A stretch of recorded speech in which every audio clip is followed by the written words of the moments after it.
কথা ছিল, আশা ছিল, ভারতের অর্থনীতি হবে পৃথিবীর তৃতীয় বৃহত্তম। কিন্তু এতে একটু আশাভঙ্গ হয়েছে। 1925 সালে ভারতের অর্থনীতি পিছিয়ে গেছে।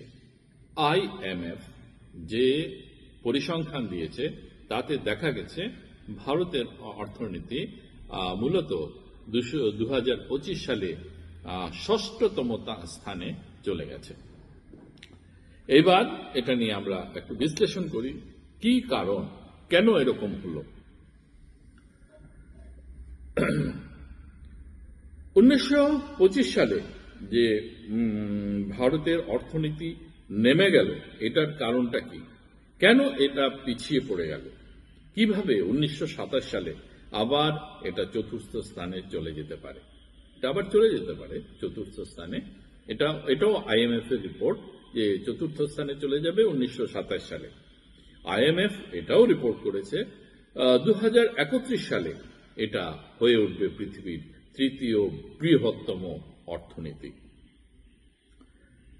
এর সঙ্গে আমরা জানব ভারত জাপানকে কি করে ছাড়িয়ে যাবে, এবং ভারত কি এখনো কি ভারত পৃথিবীর দ্রুততম অর্থনীতির দেশ। চলুন শুরু করা যাক। তাহলে ভারত কি সত্যি সত্যি ষষ্ঠতম স্থানে চলে গেছে? এত প্রচার, এত কিছু যে ভারত তৃতীয় স্থানে চলে যাবে, চতুর্থ স্থানে আছে, কিন্তু সত্যিটা তার উল্টো। এখন প্রথমেই বুঝে নেওয়া যাক 1925 সালে পৃথিবীর আন্তর্জাতিক র্যাঙ্কিংয়ে ভারতকে পঞ্চম বা ষষ্ঠ স্থানে দেখানো হয়েছিল। কিন্তু তার মানে এই নয় যে ভারতের অর্থনীতি দুর্বল হয়ে গেছে। এটা ছিল একটা সাময়িক পরিসংখ্যান।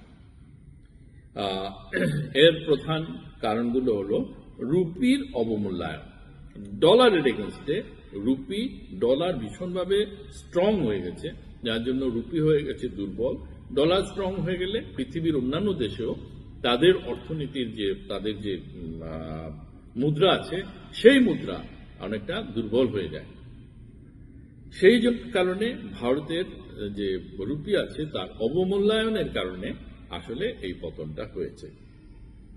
এটা ছিল সাময়িক এবং পরিসংখ্যানগত একটা সংখ্যা। তার মানে এই নয় যে ভারত দুর্বল হয়ে গেছে। রুপি যদি অবমূল্যায়ন হয় তাহলে ডলারের তুলনায় জিডিপি কম করে দেখানো হয়, কম হয়ে যায়। এবং এটাও সত্যি, পৃথিবীর কিছু কিছু দেশ যেমন ইউকে, এরা সাময়িকভাবে একটা উন্নতি করেছে। এবং বিশ্বব্যাপী যে মুদ্রাস্ফীতি এবং তেলের উপরে আপনারা জানেন ভারত তার 80% তেল বাইরে থেকে আনতে হয়, এবং তেলের এই অবমূল্যায়নের কারণে, তেলের মূল্য বৃদ্ধির কারণে ভারতের অর্থনীতির এই এখন একটু কঠিন অবস্থার মধ্যে দিয়ে যাচ্ছে। তাই এই পিছিয়ে পড়াটা এটা কিন্তু একটা দীর্ঘস্থায়ী কোনো ব্যাপার না। ভারত এগিয়ে যাবে, নিশ্চিতভাবে এগিয়ে যাবে, কিন্তু it will take little time. Bharat আবার চতুর্থস্থানে ফিরে আসবে এবং এটা 26-27 অর্থ বৎসরে এটা আবার শক্তভাবে এগিয়ে যাবে। এটার কারণ হলো ভারতের অর্থনীতি 6 থেকে 7% হারে ভারতের অর্থনৈতিক প্রবৃদ্ধি হচ্ছে। ভারতের আছে একটা শক্তিশালী আভ্যন্তরীণ বাজার এবং অবকাঠামোয় কন্টিনিউয়াসলি ভারত উন্নতি করে যাচ্ছে, এবং ভারতের যে মেক ইন ইন্ডিয়া এটা উদ্যোগে এটা উৎপাদন বৃদ্ধি পাচ্ছে। এর ফলে ভারত আবার ষষ্ঠ স্থান থেকে পৃথিবীর চতুর্থ স্থানে খুব অল্প সময়ের মধ্যেই আবার ফিরে আসবে। এমনকি ভারত জাপানকেও ছাড়িয়ে যাবে। জাপানকে ছাড়িয়ে যাবে কারণ জাপানের এখন সেই আগের দম নেই। জাপানের ধীর অর্থনৈতিক প্রবৃদ্ধি হচ্ছে এবং জনসংখ্যা আস্তে আস্তে বুড়িয়ে যাচ্ছে।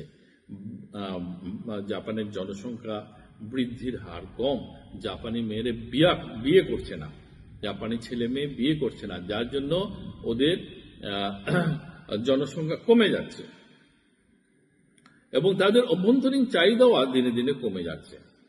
সেই তুলনায় ভারতে জনসংখ্যা হচ্ছে যুবশক্তি বেশি এবং দ্রুত উন্নতির দিকে এগিয়ে যাচ্ছে। ফলে ভারত স্থায়ীভাবে চতুর্থ স্থানে খুব তাড়াতাড়ি পৌঁছে যাবে। এখন কথা হলো, ভারত কি তৃতীয় বৃহত্তম শক্তি হবে? ভারত অবশ্যই তৃতীয় বৃহত্তম অর্থনৈতিক শক্তি হয়ে দাঁড়াবে। কিভাবে হবে? ভারত জার্মানিকেও ছাড়িয়ে যাবে এবং তা কি করে সম্ভব? এটা সম্ভব হলো দীর্ঘমেয়াদী উচ্চ প্রবৃদ্ধি বজায় রাখা এবং শিল্প ও উৎপাদন খাত শক্তিশালী করা এবং রপ্তানি হবে অনেক বেশি এবং ডিজিটাল অর্থনীতিতে ভারত সত্যি পৃথিবীতে ভীষণভাবে এগিয়ে। একটা কথা বলে রাখি, ভারত এখনো পৃথিবীর অন্যতম ফাস্টেস্ট ইকোনমিগুলির মধ্যে অন্যতম। আর একটা কথা কি আপনারা জানেন? এই যে নতুন এআই নিয়ে কথা হচ্ছে, সবচেয়ে বেশি কনজামশন ভারতেই হচ্ছে। সুতরাং ভারতের প্রবৃদ্ধি হবে, এটা নিয়ে কোনো রকম সংশয় কারোর ভিতরে যেন না থাকে। অবশ্যই ভারত এগিয়ে যাবে। বন্ধুরা, আমার আজকের এই ডিসকাশন যদি আপনাদের ভালো লেগে থাকে তাহলে অবশ্যই একটা লাইক দেবেন, বন্ধু বান্ধবের সাথে এটা শেয়ার করবেন এবং সাবস্ক্রাইব করে দেবেন, যাতে এইরকম মূল্যবান তথ্য সমৃদ্ধ ডিসকাশন আপনাদের ইন ফিউচারও আমি আপনাদের কাছে খুব দ্রুত পৌঁছে যায়। সবাইকে ভালো থাকুন, সুস্থ থাকুন এই কামনা করে আজকে আমি আমার এই ডিসকাশন শেষ করছি।